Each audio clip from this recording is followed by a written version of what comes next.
The next presentation now is about the hydropower situation in Greece, and Sera will present us with this. Sera is a civil engineer. She's come with a lot of experience. She's very active in Greece, also on the dam safety, and she's running the ICOLD.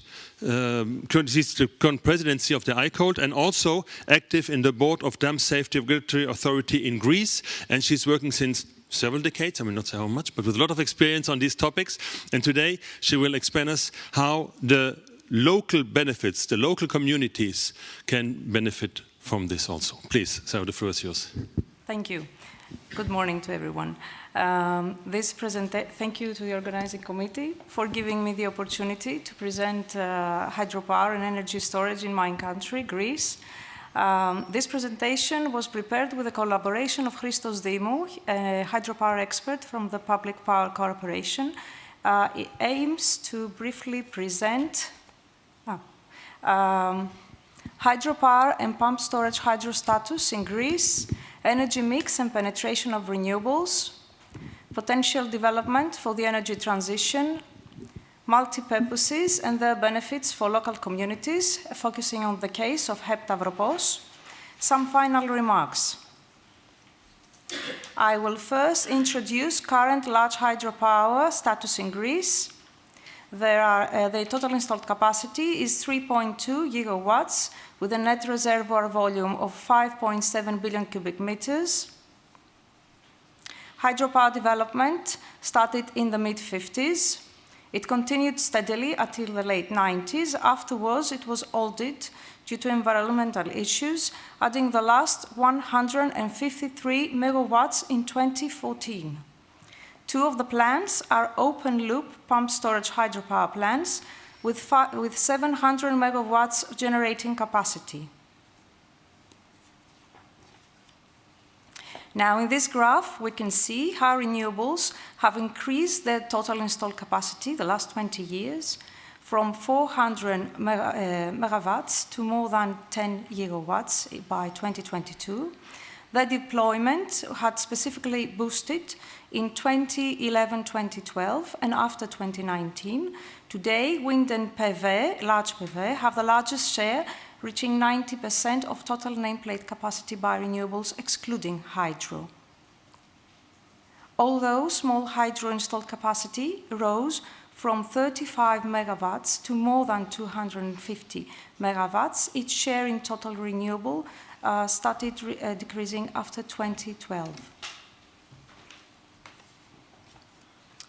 In the left graph, we can see the electricity production mix profile by source in Greece the last 20 years. Energy produced by brown coal decreased from 60 to 10%. Gas-fired plants became the major energy source in electricity production, and wind and solar production share is increasing over the years. Energy produced by hydro plants varies slightly at an annual basis and accounts for 8 to 10% of total annual electricity production and approximately 20% of all renewables with large hydro. Now, in the bar graph, we can clearly see how renewables penetrate into the interconnected energy mix, covering clearly half of total energy production in late 2022. The left graph outlines total hydropower production variations over the years, over the last 20 years.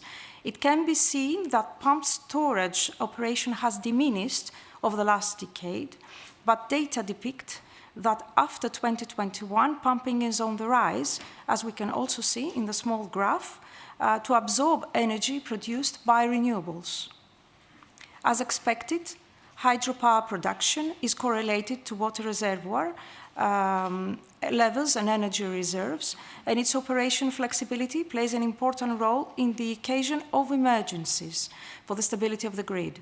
As an example, in early 2017, as we can see on the right small graph, during severe snowstorms, energy production provided by wind and solar was low, and the the increased electricity demands were provided by hydro.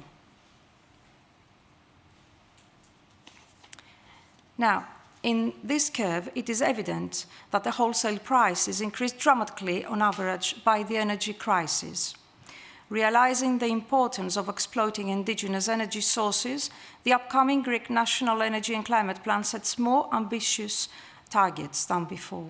Now, the numbers that you're going to see, they are based on a draft and announcements, and we are waiting for the energy plan to be finalized later this year.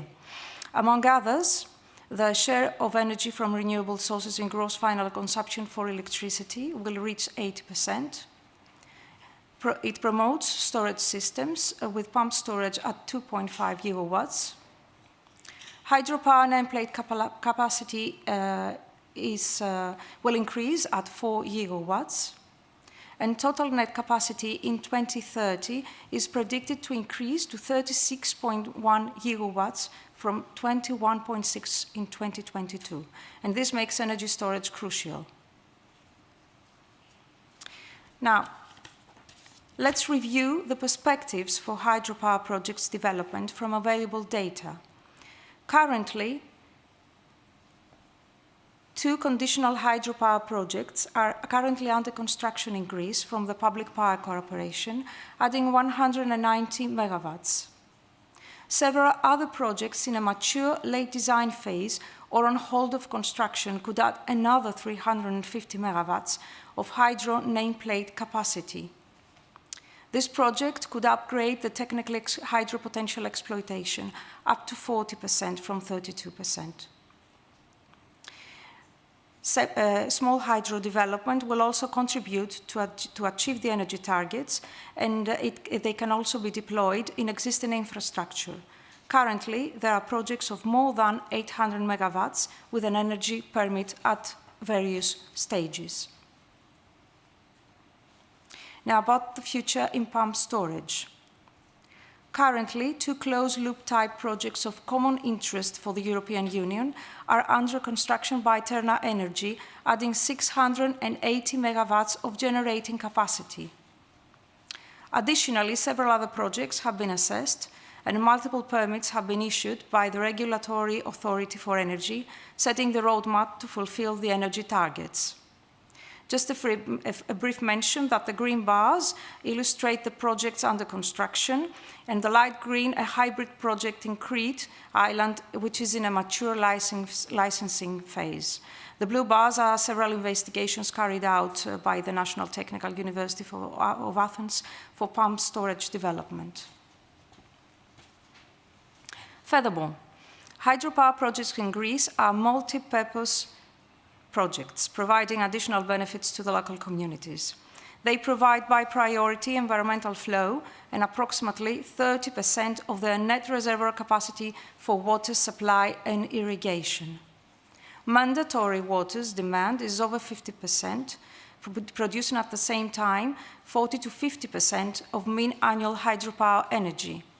These bars illustrate that the majority of large hydropower projects in Greece serve more than one purpose. And this constitutes water reservoir management and energy production management more challenging. A characteristic example of the added value of hydropower to the local communities is HEP Stavropos, or Plastilas Reservoir. It is the third oldest large hydropower plant, commissioned in 1962. It operates for 60 years, it's owned by the Public Power Corporation, and it has an installed capacity of 130 megawatts. You can see the features of the project on the slide. It produces hydropower while it serves the water supply and irrigation of a region suffering from severe water shortage. Approximately 8% and 40% by average of total net volume capacity are provided annually for potable water and irrigation purposes, respectively. Reservoir management and energy production are adjusted to meet these demands. It is worth mentioning that the reservoir, as we can see on the right graph, had the ability to store significant floodwater volumes during a medicine with severe impact in Thessaly in 2020.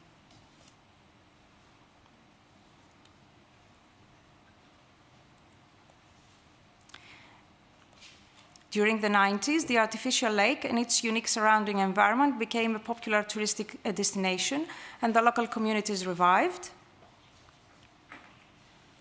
And some final remarks. Hydro potential further exploitation in Greece is vital to fulfill energy transition objectives and will safeguard against energy dependence on imported energy sources.